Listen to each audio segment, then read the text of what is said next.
sommes alignés sous la bannière de l'Éternel.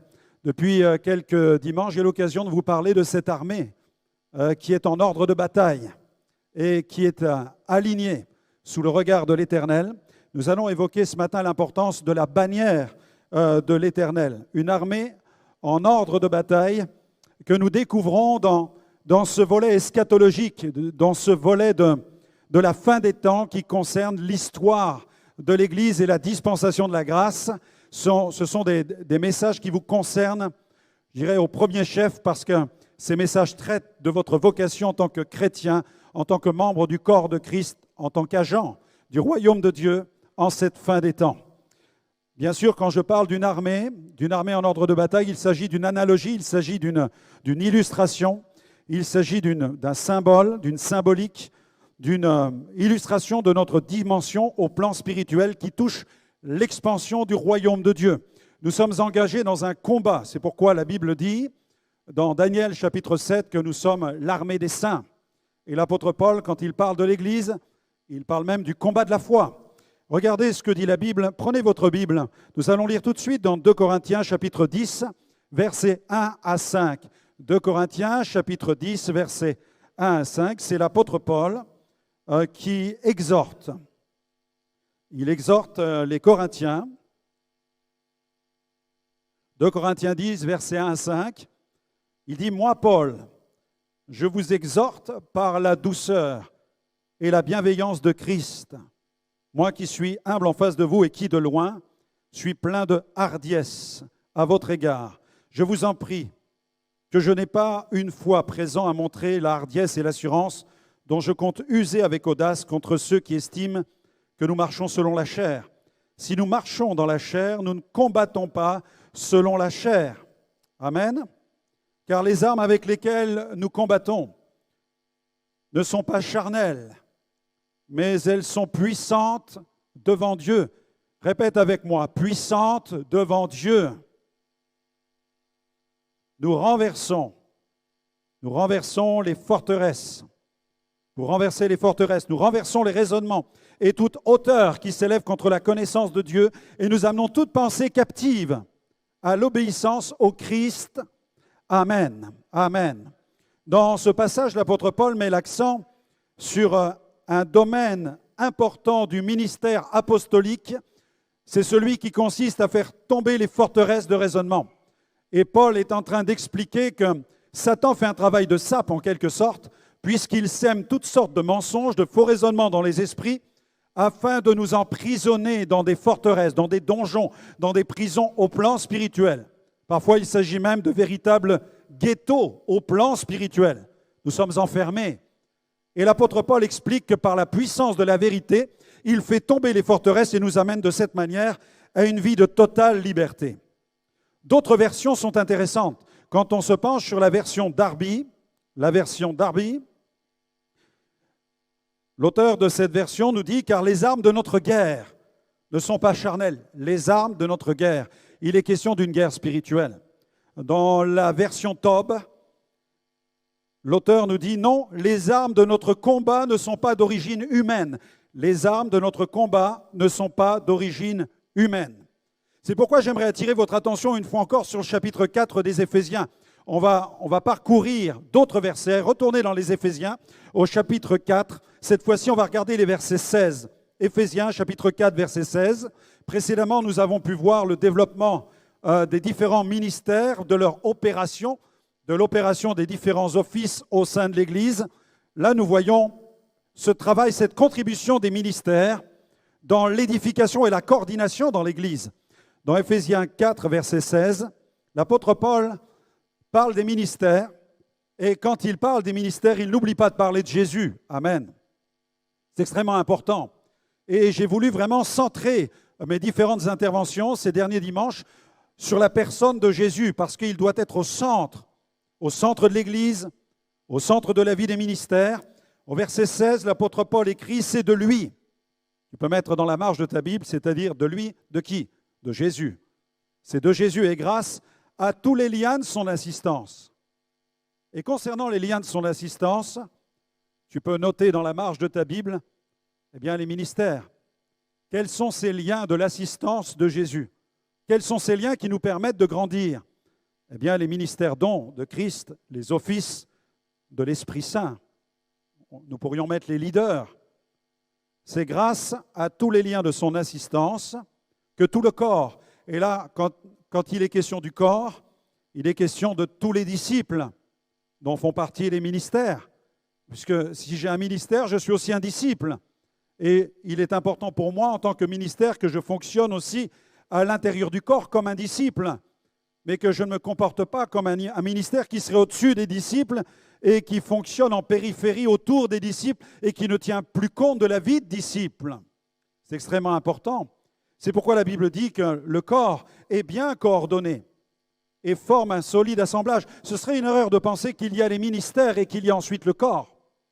Les ministères sont là pour bénir le corps, mais les ministères sont aussi attachés au corps, ils sont reliés au corps. C'est pourquoi l'édifice bien coordonné et formant un solide assemblage tire son accroissement selon la force qui convient à chacune des parties et s'édifie lui-même dans la charité.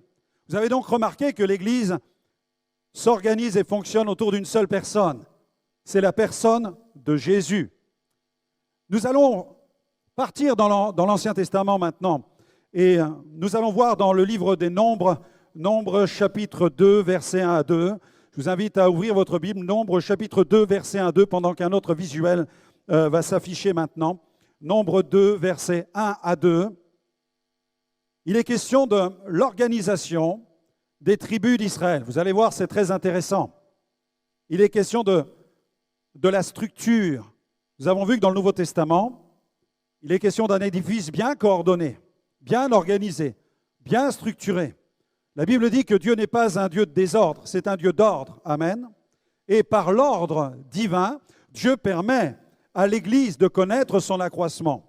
Si je regarde dans l'Ancien Testament, Dieu est un Dieu d'ordre, il est un Dieu d'organisation, il est un Dieu de structure. Nombre 2, verset 1 à 2, la Bible dit « Les fils d'Israël campèrent, chacun près de sa bannière, sous les enseignes de leur maison de père. Ils campèrent autour de la tente d'assignation, à distance, vis-à-vis. Amen. » Vous avez un peuple organisé, un peuple structuré, pourtant un peuple innombrable. Puisque l'Écriture nous parle de 600 000 hommes de pied. Vous aviez toute une armée. Vous voyez là, c'est la mise en place de toute une armée.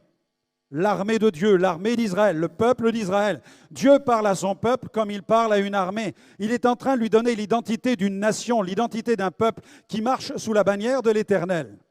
C'est un peuple qui est réuni aussi autour de la tente d'assignation. Vous avez vu, il y a la tente de l'Éternel, où Dieu manifeste sa gloire, où Dieu manifeste sa présence de façon tout à fait tangible. Dans le livre de l'Exode, regardez au chapitre 12, Exode 12, versets 37 à 38. Les enfants d'Israël partirent de Ramsès pour Sukkot au nombre d'environ 600 000 hommes de pied sans les enfants. 600 000 hommes de pied sans les enfants. Une multitude de gens de toute espèce montèrent avec eux. Ils avaient aussi des troupeaux considérables de brebis et de bœufs. Pouvez-vous imaginer 600 000 hommes, une armée composée de 600 000 hommes?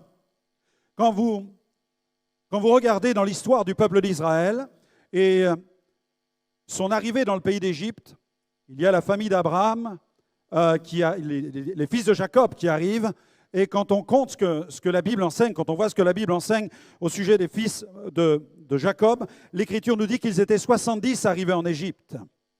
Le séjour en Égypte, les Israélites sont arrivés en Égypte au nombre de 70. C'est écrit dans Exode chapitre 1er, verset 5. Leur séjour a duré 430 ans. Imaginez, 70 personnes qui restent 430 ans en esclavage en Égypte. L'Écriture nous parle ensuite de 600 000 hommes à la sortie du pays d'Égypte, sans compter les femmes et les enfants. Voyez la composition, comment le peuple s'est multiplié. D'ailleurs, la Bible dit que le peuple s'était tellement multiplié que le régime de Pharaon tremblait. Il avait peur du peuple d'Israël. 70 personnes qui permettent l'émergence d'un peuple composé de 600 000 hommes de pied. Si on fait une estimation avec les femmes, les enfants, les commentateurs bibliques, les théologiens expliquent qu'il y aurait eu approximativement de 2 à 3 millions de personnes qui sont sorties du pays d'Égypte, soit un taux de croissance démographique de 2,5. Certains commentateurs s'opposent à ce chiffre. Ils disent il n'est pas possible qu'il y ait autant de gens qui sortent du pays d'Égypte pour aller en Israël. Personne ne pouvait guider, ne pouvait conduire une population avec une telle dimension pour passer d'un pays et aller vers un autre. C'est impossible selon certains commentateurs. Le taux de croissance démographique est estimé à 2,5. Mais quand on regarde aujourd'hui le taux de croissance démographique à l'échelle de toute l'Afrique, on trouve un taux de 4,5. Un taux de 4,5. Ce qui signifie que ce n'est pas du tout exagéré de concevoir, de réaliser que le peuple d'Israël s'est vraiment multiplié de cette manière pour atteindre un chiffre de 600 000 hommes de pied, soit une population de 2 millions à 3 millions de personnes. Et c'est grâce à la sagesse de Dieu, c'est grâce à la puissance de Dieu que Moïse a été capable de l'idée de conduire ce peuple vers sa destination. Et la Bible nous dit, on va voir un autre visuel, la Bible nous dit que Dieu était au centre de ce rassemblement. Dieu était au centre. Il y avait la Shekinah, cette Shekinah, il y avait cette colonne, la colonne de Dieu qui était manifeste, qui était le témoignage de la présence tangible de Dieu. C'est pourquoi ce peuple qui est sorti d'Égypte n'est pas sorti par la main d'un homme, mais par la main de Dieu, par la puissance de Dieu. C'est Dieu qui a libéré tout un peuple, c'est Dieu qui a libéré des millions de personnes pour les entraîner vers un pays, le pays de la promesse, où il avait promis d'étendre sa bénédiction sur toute cette population. Amen. Dieu est capable, Dieu est tout-puissant. Une colonne de feu pendant la nuit, une nuée aussi pendant le jour. La gloire de l'Éternel était manifeste, la Shekinah de Dieu. Et il y avait aussi cette manifestation de la gloire tangible et pesante de Dieu, la kabod, la gloire de Dieu. Dieu était présent au milieu de son peuple. Alléluia. Mais le peuple se réunissait autour de la tente d'assignation. Et nous avons là la clé de la victoire du peuple d'Israël. Pourquoi le peuple d'Israël a-t-il pu atteindre le pays promis et entrer dans sa vocation? Eh bien parce qu'il s'est réuni autour de la présence de Dieu. Et nous sommes appelés, nous, en tant qu'enfants de Dieu, à nous réunir autour de la présence de Jésus. Amen. Tu es là ce matin, présent pour donner gloire au Seigneur Jésus. Je suis prédicateur du nom de Jésus. Quand j'impose les mains, c'est au nom de Jésus. Quand je chasse un démon, c'est au nom de Jésus. Quand je prie pour les malades, c'est au nom de Jésus. Nous vivons au nom de Jésus. Tout ce que nous faisons, nous le faisons au nom de Jésus. On veut acclamer le nom de Jésus ce matin. Il est le roi des rois, il est le Seigneur des seigneurs, et nous marchons sous la bannière du Seigneur. Dans le Cantique des Cantiques, chapitre 2, verset 4, c'est un livre magnifique qui nous parle de cette relation tellement intime d'un homme avec une femme, et qui a cet effet miroir de nous renvoyer vers cette relation de l'Église, de l'épouse avec l'époux. C'est un livre extraordinaire qui nous parle d'une bannière, puisqu'au Cantique 2,4, il est écrit « Sa bannière qu'il déploie sur moi, c'est l'amour, dit la bien-aimée ». Et elle affirme aussi, Cantique des Cantiques, chapitre 5, verset 10, « Il est le porte-bannière entre 10 000 ». C'est-à-dire que lui, il est le porte-drapeau du peuple de Dieu. Jésus a porté l'étendard jusqu'à la croix pour nous sauver de nos péchés. La Bible nous enseigne qu'il est notre tabernacle. Il est notre tabernacle. Il est notre Shekinah. Il est cette colonne de gloire. Il est notre kabod. Il est cette présence tangible dans notre vie. Alléluia. Et notre vie s'organise autour d'une seule personne qui est centrale, le principe même de la création. Jésus-Christ, le Fils de Dieu, le Seigneur des Seigneurs, qui revient bientôt. Alléluia. Et l'apôtre Paul, lui, s'indignait en disant « Il y a certains qui marchent en ennemis de la croix. » Bien-aimés, votre étendard, c'est la croix. Sans la croix, il n'y a plus de christianisme. Et l'apôtre Paul disait « C'est Christ crucifié que nous prêchons. » Si Jésus n'est plus au cœur de notre prédication, il n'y a plus de christianisme. On pourrait afficher des croix partout dans l'Église pour se donner l'illusion d'être des chrétiens. Mais la croix, il nous faut la dresser fièrement dans notre cœur. Nous sommes les enfants de Dieu, alléluia. L'apôtre Paul dit ceci dans 1 Corinthiens, chapitre 1er, versets 22 à 24. Les Juifs demandent des miracles. Les Grecs cherchent la sagesse. Nous prêchons Christ crucifié. Scandale pour les Juifs, folie pour les païens. Mais il dit puissance de Dieu et sagesse de Dieu pour ceux qui sont appelés, tant juifs que grecs.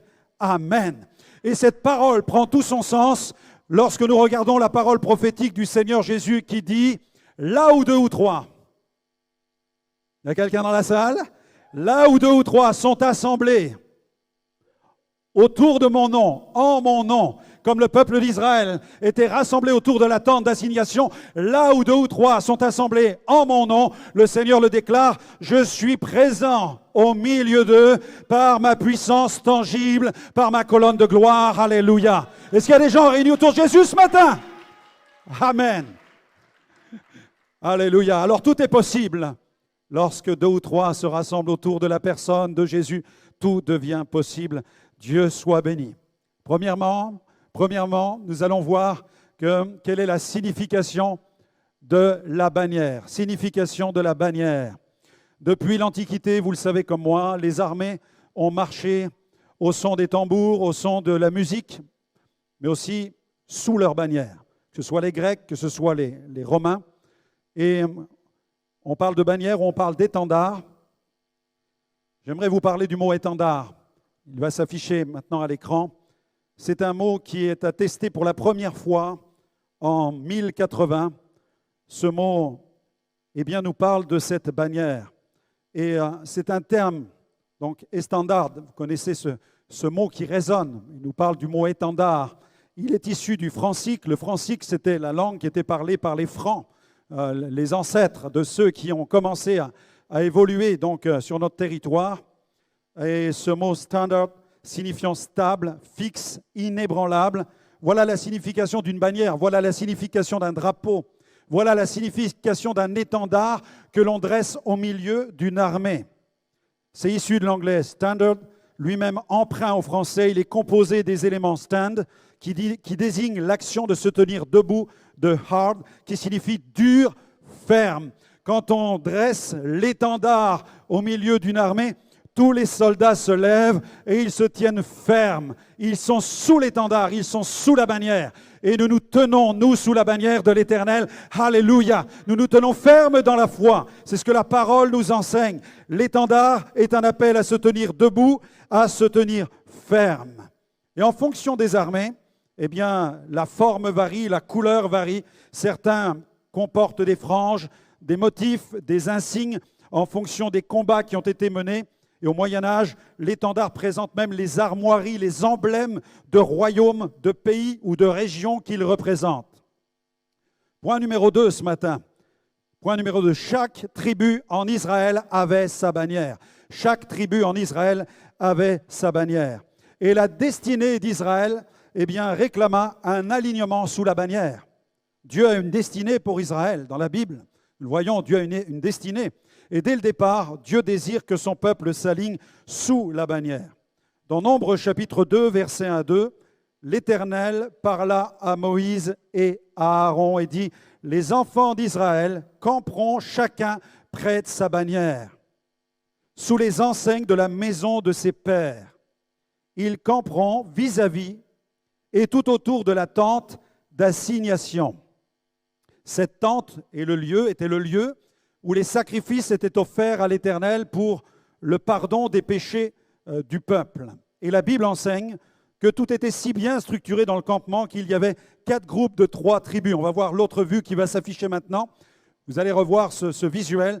Il y avait ces groupes au nord, au sud, à l'est et à l'ouest. Les tribus n'arrivaient pas n'importe comment, mais Dieu a structuré son peuple. Et dans chaque secteur, il y avait des bannières bien précises. Il fallait que chaque tribu respecte la bannière qui lui avait été indiquée par l'Éternel, que ce soit au nord, au sud, à l'est ou à l'ouest. Il y avait ces bannières qui étaient dressées. Et en fonction de la tribu à laquelle vous apparteniez, vous deviez aller vous situer avec votre famille, avec votre tente, dans tel ou tel secteur. Et la gloire de Dieu se tenait au milieu. Le peuple devait respecter les directives de l'Éternel. Au sud, il y avait les tribus de Ruben, Manassé, Benjamin, Et sur leur bannière, il s'agissait du visage d'un homme. Il y avait la symbolique d'un être humain, d'un homme. Vous aviez au nord les tribus de Dan, d'Aser et Nephtali. Et leur bannière était une bannière sur laquelle il y avait un aigle.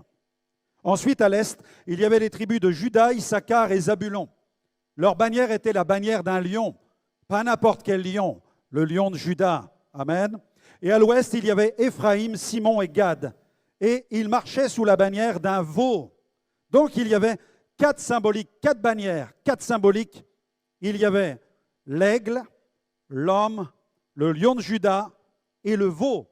Et tous ces symboles nous parlent d'une seule et même personne, la personne de Jésus. Amen. Il est l'agneau de Dieu qui ôte le péché du monde. Gloire à Dieu. Il est le Fils de l'homme. Amen. Il est aussi l'aigle qui règne dans la gloire et qui voit la terre. Amen. Alléluia. Il est vraiment celui qui est le roi des rois, le lion de Juda qui rugit et qui revient bientôt. À lui soit la gloire. Et nous marchons sous la bannière de l'Éternel. Est-ce qu'il y a un peuple de Dieu dans la salle ce matin qui veut acclamer le roi des rois? Nous marchons sous la bannière du roi des rois. Alléluia. La destinée d'Israël réclama un alignement sous les bannières. La destinée d'Israël réclama aussi des leaders. Dieu a structuré son peuple, bien-aimé, avec des bannières. Chaque jour, le peuple voyait les bannières. Et chaque jour, en regardant le visage de l'aigle, chaque tribu était inspirée par la grandeur et la splendeur de l'aigle. Amen. Chaque jour, dans les tribus qui se tenaient près de la bannière, eh bien, du lion de Juda, eh bien, ces tribus attendaient le Messie qui allait venir en Israël. Chaque jour, le peuple était face au symbole prophétique qui annonçait ce temps où le Messie viendrait libérer les nations. Amen. Le peuple attendait sous les bannières prophétiques l'accomplissement des promesses de Dieu. Alléluia.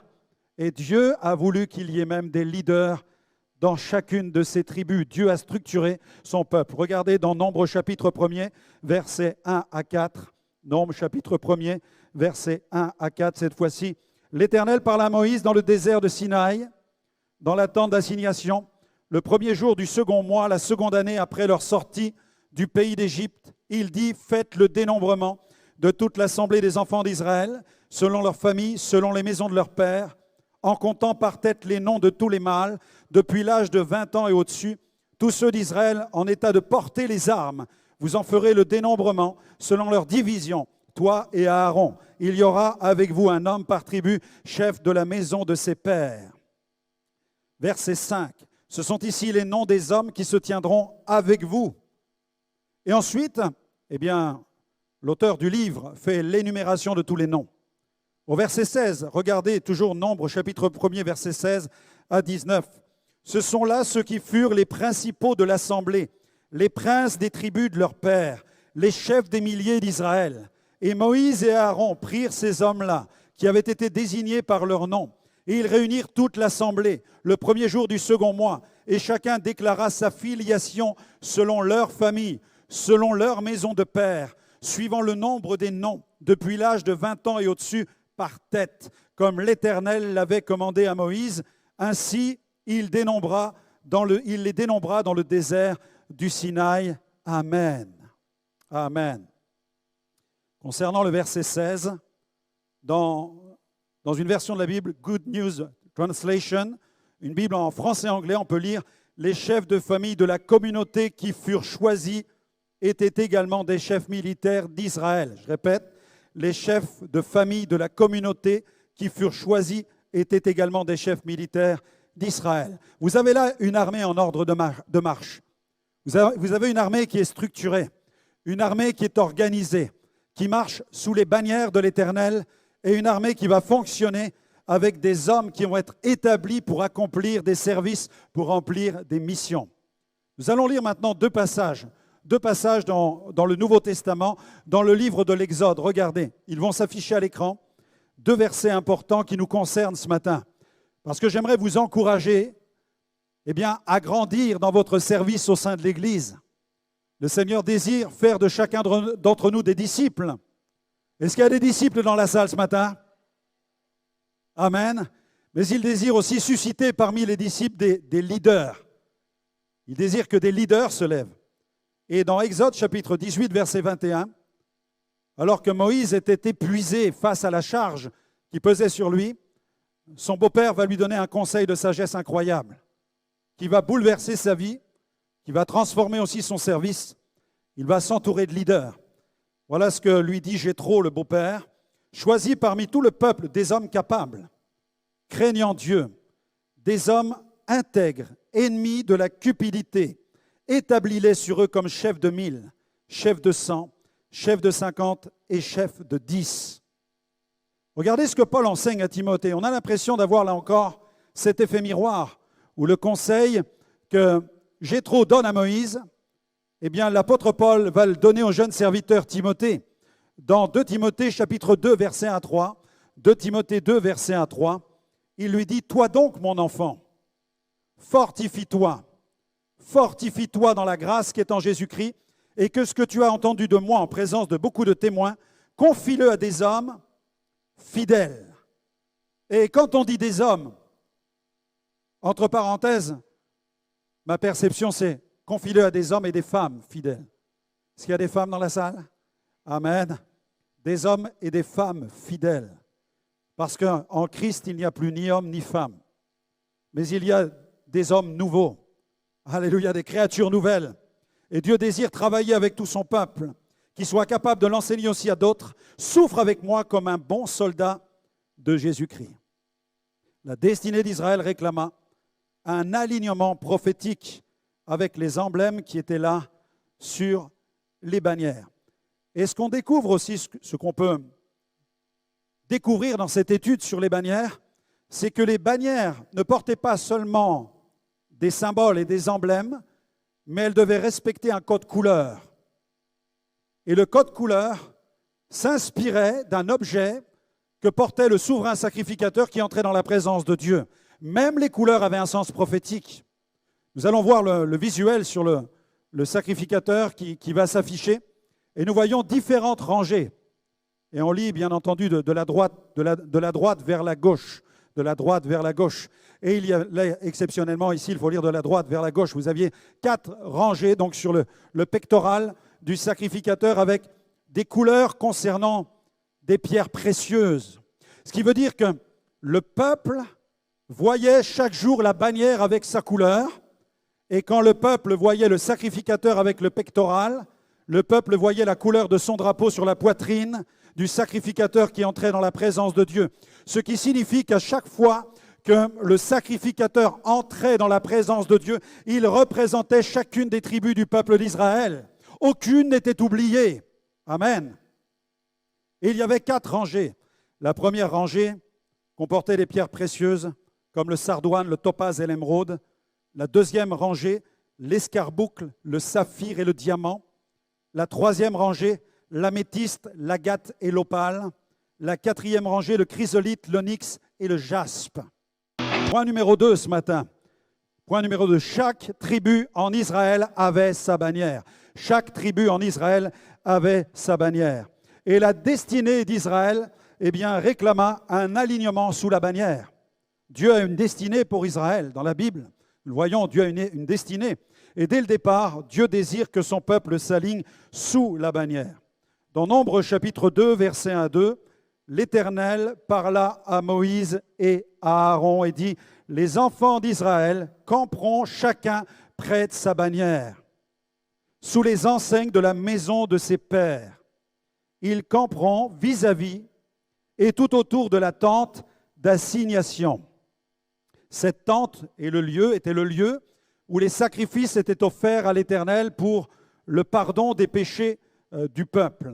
Et la Bible enseigne que tout était si bien structuré dans le campement qu'il y avait 4 groupes de 3 tribus. On va voir l'autre vue qui va s'afficher maintenant. Vous allez revoir ce visuel.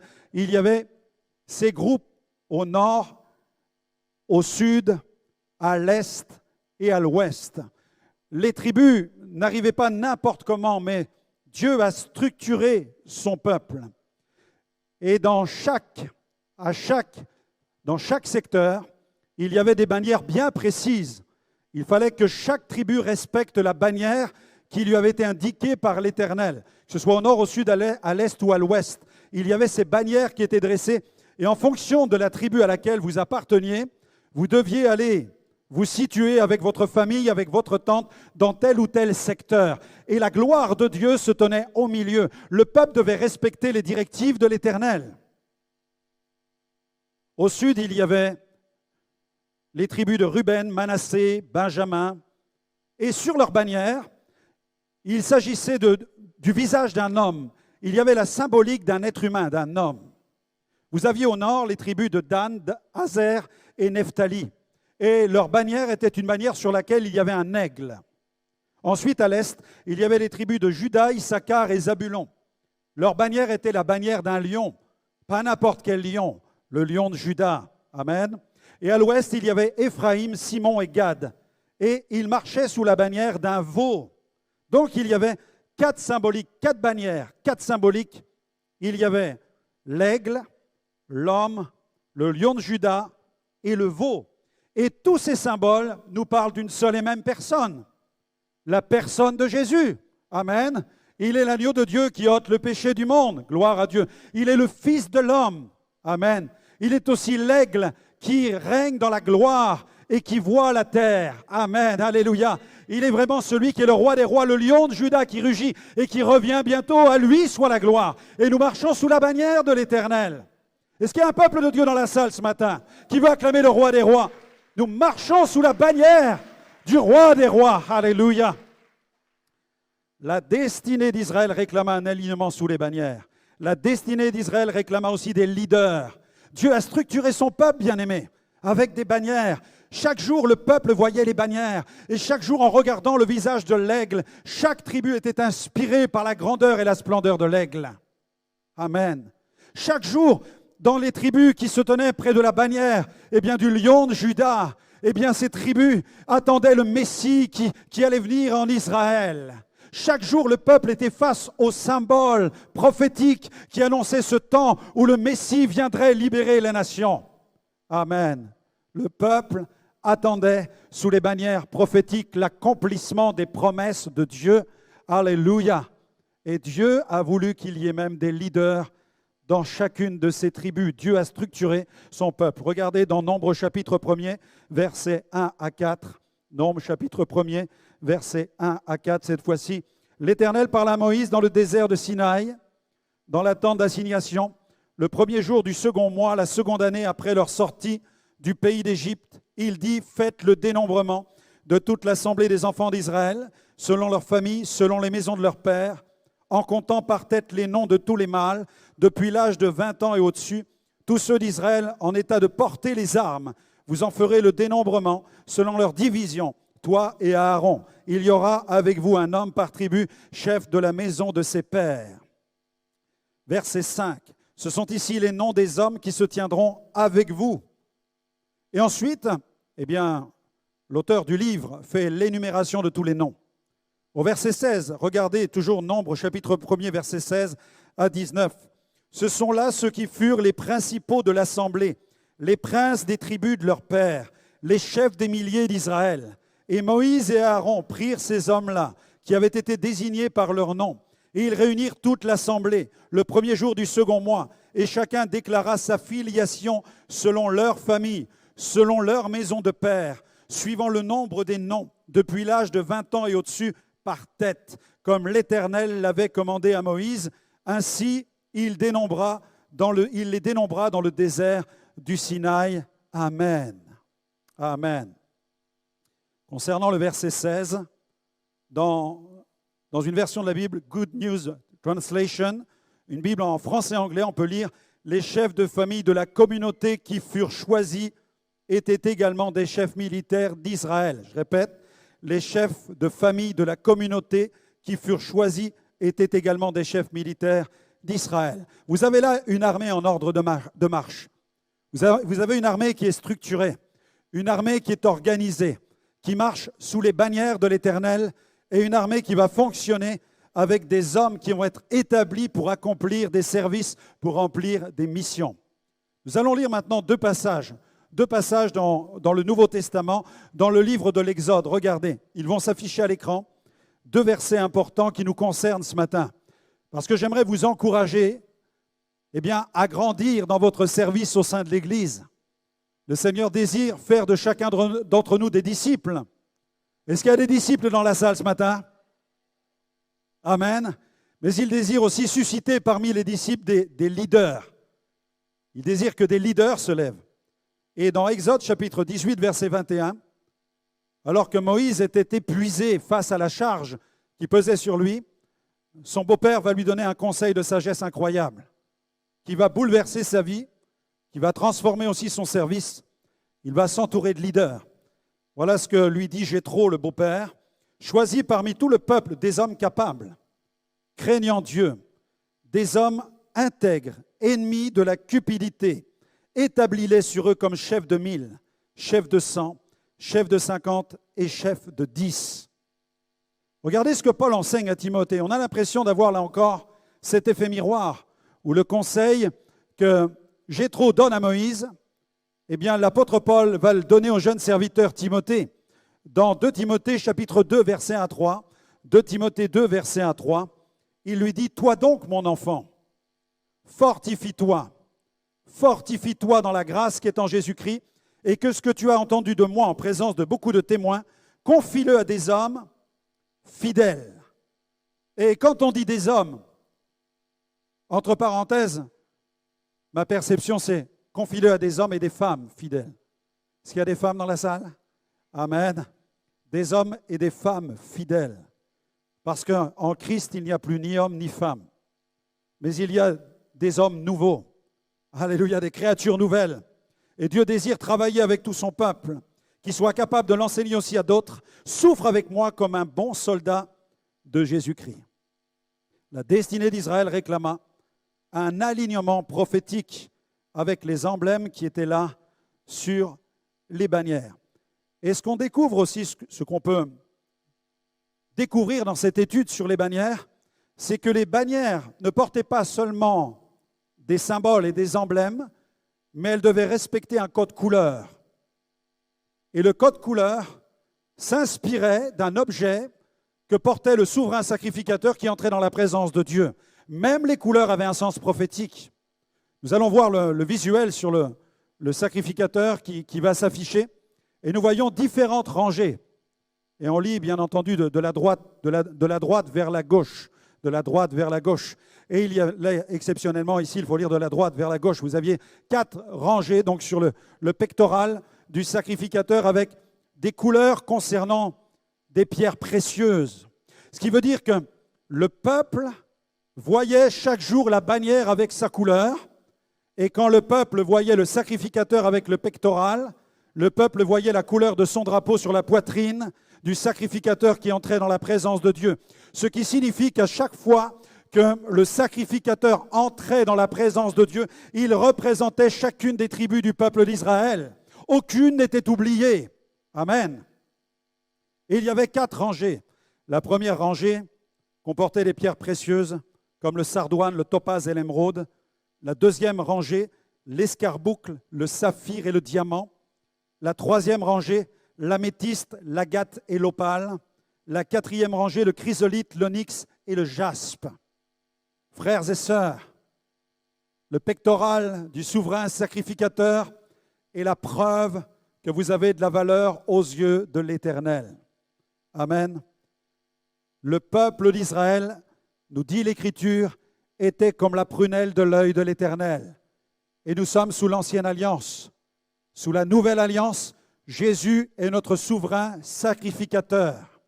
Il s'est présenté lui-même devant le Père, devant Dieu, comme l'agneau sans tache, sans défaut. C'est le souverain sacrificateur Jésus qui s'est offert en tant que sacrifice pour les péchés de l'humanité, une fois pour toutes, il y a 2000 ans. Et il vous a représenté devant Dieu. Et quand il a donné sa vie sur la croix, eh bien, il pensait, il portait sur son cœur, sur sa poitrine, non pas seulement le poids du péché de l'humanité, mais la destinée de tous ceux qui croiraient en lui et qui placeraient leur foi en lui. Alléluia!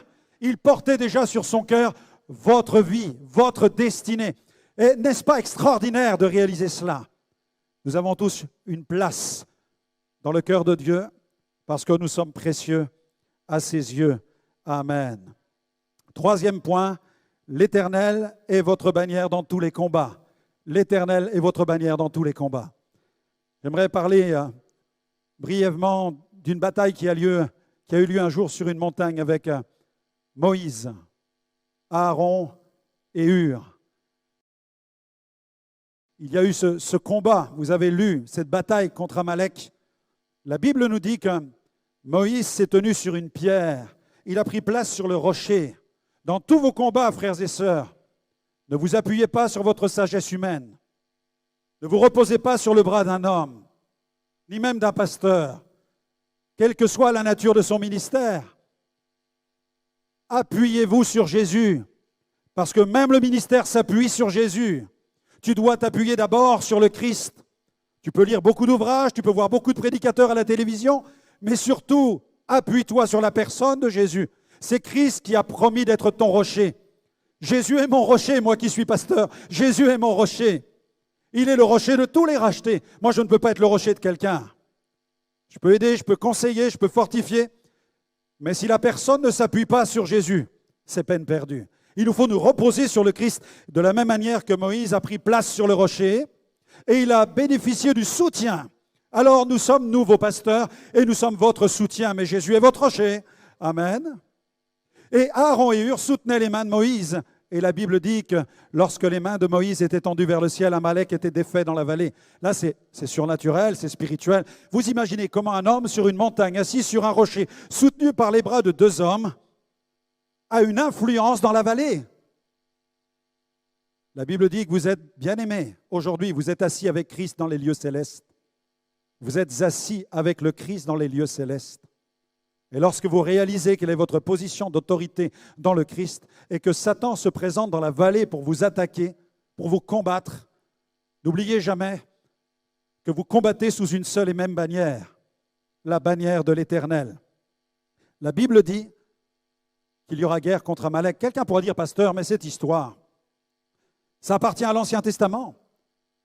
Amalek est mort et c'est terminé, cette histoire du combat contre les démons, contre les ténèbres. Bien-aimé, je ne suis pas psychosé avec le monde des ténèbres, rassurez-vous. Je ne passe pas mon temps à essayer d'aller fouiller dans les ténèbres pour découvrir ce que peuvent signifier les principautés, les puissances, les dominations et les autorités. Les Écritures m'en donnent suffisamment à ce sujet-là. Et quand je lis ce que Paul enseigne, je réalise qu'il y a des autorités, des puissances et des dominations. C'est une réalité. Mais je réalise aussi que j'ai reçu l'autorité contre ces choses. Jésus a dit, vous avez autorité contre les forces, les puissances de ténèbres. Rien ne pourra vous nuire. Nul ne pourra vous nuire. Vous avez cette autorité-là. Et il est important, en tant qu'enfant de Dieu, d'être enraciné, d'être convaincu de ce combat spirituel et que ce combat a été remporté il y a 2000 ans à la croix. La Bible dit qu'Amalek est toujours en activité et qu'il revêt d'autres formes, puisque la Bible dit qu'il y aura guerre contre Amalek de génération en génération. De génération en génération. C'est pourquoi l'esprit d'Amalek, comme l'esprit de Jézabel, comme l'esprit de Babylone, opère toujours sur la planète, car la Bible dit que le monde entier gît sous la puissance du malin. Mais ma Bible dit aussi que Jésus à la croix, il y a 2000 ans, a dépouillé les puissances et les autorités et les a livrées publiquement en spectacle, triomphant d'elles par la croix. Amen. En tant qu'enfant de Dieu, je dois être enraciné dans cette victoire et ne plus accorder de pouvoir au sorcier qui est là au pays et qui trafique en égorgeant des poulets, des boucs et des veaux. Amen. Est-ce que je peux entendre un amen à cela? N'aie pas peur du sorcier, n'aie pas peur du voyant, n'aie pas peur du féticheur, n'aie pas peur de tous ces agents de Satan, parce que tu as autorité sur eux. C'est toi qui as la puissance. C'est pas eux, c'est toi qui l'as. Amen. Nous sommes plus que vainqueurs en Jésus-Christ. C'est ce que déclare la parole de Dieu. Donc n'aie pas peur du pouvoir des ténèbres. Réjouis-toi du pouvoir que tu as dans le Seigneur. 4e point, vous marchez sous la bannière du royaume de Dieu. L'apôtre Paul, dans Éphésiens chapitre 4, au verset 15, va dire ceci. Il dit, professant la vérité dans la charité, que nous croissions à tous égards en celui qui est le chef, qui est Christ. Ce verset 15 souligne le lien qui se trouve entre la croissance et le fait de professer la vérité dans l'amour. Soulignez bien ça dans votre Bible. Le texte dit, professant la vérité dans l'amour, nous croissions à tous égards. Si nous ne professons pas la vérité dans l'amour, nous ne croîtrons pas à tous égards. On peut grandir dans certains domaines, mais la Bible dit à tous égards. C'est-à-dire que Dieu désire que nous ne croissions pas seulement numériquement, Dieu désire aussi que nous croissions spirituellement. Amen. La croissance que Dieu désire par le moyen des ministères, ce n'est pas seulement la croissance numérique. Parce qu'on peut très bien faire grandir une communauté chrétienne en lui donnant du petit lait, en lui donnant un enseignement frelaté, en lui prêchant des choses agréables à entendre. C'est ce que la Bible dit, qu'à la fin des temps, les gens vont chercher des choses agréables à entendre. Et aujourd'hui, il y a malheureusement des pupitres qui annoncent des choses seulement agréables, dont le but est de flatter les oreilles des auditeurs. Et on peut très vite faire du nombre et avoir une forte croissance dans des communautés. On parle d'églises parfois exponentielles. Mais le Seigneur veut que la croissance soit à tous égards, dans tous les domaines. Et Dieu désire que nous croissions non seulement numériquement, il veut que nous croissions aussi spirituellement, il veut que nous croissions géographiquement, il veut que nous croissions familialement, il veut que nous croissions dans nos vies de couple, il veut que dans tous les domaines, dans le domaine professionnel, nous puissions croître. Et pour cela, il faut que ce soit professé dans l'amour. Et c'est le message, c'est l'enseignement de la parole de Dieu complet, à tous égards, professé dans l'amour, qui va permettre la croissance dans tous les domaines, à tous les membres de l'Église. Gloire à son nom. On peut faire face à beaucoup de difficultés. Job a fait face à beaucoup de difficultés. Et la Bible dit qu'il a combattu sous la bonne bannière. Que reste-t-il de notre bannière lorsque nous combattons? Où est notre bannière lorsque nous combattons? Lorsque la bataille s'est terminée, lorsque la bataille de Moïse, Aaron et Hur s'est terminée contre Amalek, la Bible dit ceci, la Bible dit « L'Éternel, ma bannière », parce que la main a été levée sur le trône de l'Éternel. L'Éternel, ma bannière. C'est ce que le texte dit dans la fin de l'histoire de ce combat contre Amalek. L'Éternel est ma bannière. Je dois donc marcher sous la bannière de l'Éternel. Job a connu des combats terribles. Il a vu sa famille être détruite, ses biens être ravagés. Et malgré cela, il est resté fidèle à Dieu. Job chapitre 1er, versets 20 à 22. Alors Job se leva, déchira son manteau. Il se rasa la tête, puis se jetant par terre, il se prosterna et dit « Je suis sorti nu du sein de ma mère, et nu je retournerai dans le sein de la terre. L'Éternel, voilà ce qu'il dit, l'Éternel a donné, l'Éternel a ôté, que le nom de l'Éternel soit béni. » En tout cela, Job ne pécha point et n'attribua rien d'injuste à Dieu. J'ai remarqué, lorsque des chrétiens sont éprouvés, souvent, ils disent « Mais pourquoi Seigneur? Pourquoi Seigneur? Pourquoi Seigneur ?» Ils oublient de dire « Satan, c'est toi ». Mais ils vont chercher la responsabilité du côté de Dieu et ils oublient qu'il y a un ennemi qui cherche à les détruire.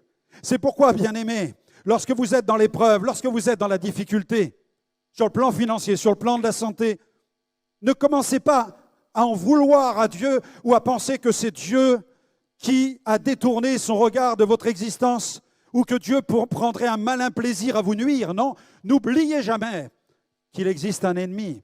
Le diable ne vient que pour voler, égorger et détruire. C'est ce que Jésus dit. Mais il dit, moi je suis venu afin que mes brebis aient la vie et qu'elle l'ait en abondance. C'est pourquoi commence à proclamer avec foi que ton Dieu ne va pas te lâcher dans la tempête que tu traverses. Vous marchez sous la bannière du royaume de Dieu. Amen. Regardez une autre vue, le psaume 20, verset 6, ce qu'il déclare. Psaume 20, verset 6, note ce verset. Nous nous réjouirons de ton salut, nous lèverons l'étendard au nom de notre Dieu. Amen. L'Éternel exaucera tous tes vœux. Amen. Marche en tant que soldat de l'armée de l'Éternel. Marche sous la bannière de l'Éternel et commence à proclamer tes vœux dans la présence de Dieu. C'est-à-dire exprime tes prières, déclare tes prières, déclare ce que tu désires, ce que tu aspires. Commence à le déclarer devant Dieu sous la bannière de Dieu, en n'oubliant jamais que tu es sous sa bannière, avec respect devant Dieu. Commence à déclarer, commence à faire tes prières et Dieu va entendre tes prières. Pourquoi? Parce qu'il va voir la bannière qui flotte sous le vent du Saint-Esprit sur ta vie. Il va voir que tu as du respect pour lui. Quatrième point, vous marchez sous la bannière du royaume de Dieu. Vous marchez sous la bannière du royaume de Dieu, bien-aimé. Paul nous enseigne au chapitre 4, verset 16, « C'est lui, grâce à tous les liens de son assistance, que tout le corps, bien coordonné, formant un solide assemblage, tire son accroissement selon la force qui convient à chacune de ses parties et s'édifie lui-même dans la charité. » Nous arrivons à la fin. J'aimerais vous parler de ce que le Saint-Esprit fait, de ce que le Saint-Esprit fait depuis plusieurs siècles. Depuis 5 siècles, des bannières s'agitent sous le vent du Saint-Esprit. Le Saint-Esprit est à l'œuvre. J'aurais pu prendre depuis le début de l'ère chrétienne, parce que le Saint-Esprit n'a jamais cessé d'agir depuis 2000 ans. Mais regardez, depuis 5 siècles, on va peut-être resserrer le focus sur 5 siècles, avec le réveil protestant, avec le renouveau spirituel qu'un moine qui s'appelle Luther va vivre. Alors qu'il plonge son cœur dans la parole de Dieu, le Saint-Esprit va réveiller son esprit. Et il va publier des thèses, il va connaître la persécution, mais il va persévérer. Et au XVIe siècle, Luther jette les bases de la réforme protestante avec la redécouverte du salut par grâce. Il condamne le fait que l'Église institutionnelle, l'Église structurée, l'Église officielle, réclame que des offrandes soient faites, que des indulgences soient payées pour que les pardons soient payés. Et lui, il s'indigne contre les méthodes de la religion traditionnelle. Alors, il se sépare et il est à l'origine du démarrage de ce mouvement protestant du salut par grâce. Dieu soit béni. Il proclame, Éphésiens 2:8, c'est par grâce que vous êtes sauvés par le moyen de la foi. Cela ne vient pas de vous, c'est un don de Dieu, afin que personne ne se glorifie. Est-ce que quelqu'un a reçu le salut par grâce dans la salle? Lève ta main à ta place. Amen. C'est grâce à cette réactualisation de la vérité biblique, c'est grâce à cette réforme, à ce mouvement de l'Esprit où Dieu va réformer son Église. Dieu permet ce mouvement avec Luther. Et regardez, au cours des 16e et 17e siècles, c'est l'émergence des mouvements évangéliques anabaptistes. On commence à redécouvrir aussi autre chose, une autre vérité, celle du baptême d'eau. C'est-à-dire que ceux qui sont sauvés par grâce prennent conscience qu'ils doivent s'engager en toute conscience, puisque le baptême, c'est l'engagement d'une bonne conscience envers Dieu qui nous sauve. C'est pourquoi on se fait baptiser publiquement. On résiste au baptême des enfants, des nourrissons. On décide maintenant de baptiser ceux qui ont conscience de leur engagement. Amen. Ceux qui disent maintenant, moi, je veux marcher sous la bannière de Christ. Christ est mon sauveur. Je veux me faire baptiser. C'est les mouvements anabaptistes. Nous sommes au XVIe et XVIIe siècle. Et puis au XVIIIe siècle, il y a un autre mouvement, une autre vague, qui est suscitée par le Saint-Esprit. Ce sont les mouvements de sainteté. L'aspiration, à cette époque, à une plus grande sanctification. L'aspiration même à une double expérience. Et des personnalités comme D.L. Moody, comme Charles Spurgeon, comme Hudson Taylor, se retrouvent dans des grands rassemblements. Ils cherchent Dieu. Ils ont été sauvés de leurs péchés. Ils sont baptisés d'eau. Mais ils savent, en lisant la parole de Dieu, ils prennent conscience qu'ils doivent faire l'expérience, une nouvelle expérience de plénitude. La seconde expérience. Et ils se rassemblent dans des réunions à Keswick, en Angleterre, en 1875, où le Saint-Esprit vient et s'engouffre dans les réunions. Et là, il y a déjà des groupes, des délégations qui viennent du pays de Galles. Et dans ces réunions, les Gallois parlent en d'autres langues. Et parfois même la nuit, dans les chambrées, ils parlent en d'autres langues tellement fort qu'on leur dit de se calmer et d'arrêter avec cette expérience-là. Mais le Saint-Esprit est en train de travailler dans ces chambres en baptisant de feu. Alléluia. Ensuite, 19e et 20e siècle, les mouvements de guérison. On commence à prier pour les malades. Il y a des ministères comme John Alexander Dowie, John G. Lake, Maria Woodworth-Setter, Wigglesworth qui prient pour les malades. Ils voient la puissance de Dieu guérir ceux qui sont souffrants. Et ils sont ceux qui vont ouvrir la porte à la résurgence des dons spirituels. Avec le réveil dans une petite école biblique à Topeka en 1901, avec le réveil d'Azusa en 1906, avec le réveil du Pays de Galles en 1904. L'Esprit souffle à plusieurs endroits de la planète. On redécouvre les dons spirituels. Gloire à Dieu. C'est la résurgence des dons. C'est la redécouverte des dons de l'Esprit. Et bien aimés, nous allons regarder maintenant une autre vue concernant maintenant le 21e siècle, le siècle qui nous concerne depuis maintenant plusieurs dizaines d'années. Dans les années 50, C'est un mouvement de guérison, d'une dynamique de guérison et prophétique avec le mouvement de la later rain, la pluie de l'arrière-saison. Et l'émergence de ministères de prédicateurs comme Billy Graham, T.L. Osborne, Oral Roberts. Dans les années 60, ce sont les mouvements charismatiques qui émergent avec des personnalités comme Catherine Kuhlman, David Duplessis, où le mouvement de l'esprit gagne toutes les sphères de l'Église. Le monde évangélique, mais aussi le monde catholique, où on fait l'expérience du baptême de feu. Et il prône le retour à la Bible, le retour à la parole de Dieu. Et dans les années 70, c'est le mouvement de la foi victorieuse où l'on croit que Dieu est capable de guérir, de délivrer. Il peut pourvoir aussi matériellement à nos besoins. Dans les années 80, c'est le mouvement prophétique avec le combat spirituel, avec la louange prophétique, avec la résurgence du ministère de prophète. Et depuis les années 90, nous sommes entrés dans une ère des mouvements apostoliques avec la constitution de réseaux d'implantation, de multiplication d'églises et une plus grande restauration des 5 ministères. Dieu soit béni. Et vous êtes là aujourd'hui. Vous êtes là dans ce 21e siècle où le Seigneur est en train d'insuffler à son Église cette dynamique prophétique et apostolique où il veut faire de chacun de nous des agents du royaume de Dieu. On peut regarder la vague passer, on peut être sur la plage et dire « Waouh, tout ce qui s'est fait depuis 500 ans, tout ce qui se fait depuis le début du siècle dernier, tout ce qui se fait depuis les années 50. » Et on peut être là et dire « Waouh, c'est super, Seigneur, ce que tu as fait avec eux. » Mais le Seigneur est en train de te dire « Je veux le faire avec toi. » Et j'aimerais qu'on se lève dans la présence de Dieu.